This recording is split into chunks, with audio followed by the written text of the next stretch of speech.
Okay, so we're going to do Flush the Toilet now. It's another game that focuses on static balance. Again, we're focusing on the criteria areas such as knees bent, your foot flat into the ground, your head and trunk stable, and your eyes focusing forward.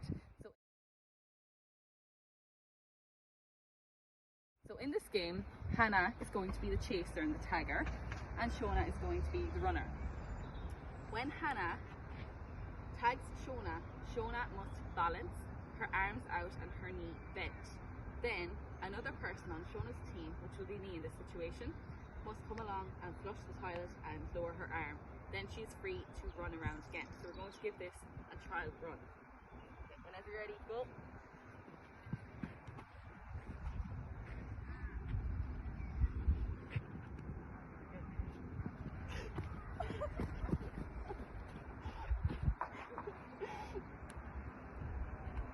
Okay, so in a normal game situation, there will be more than one tagger and more than one runner.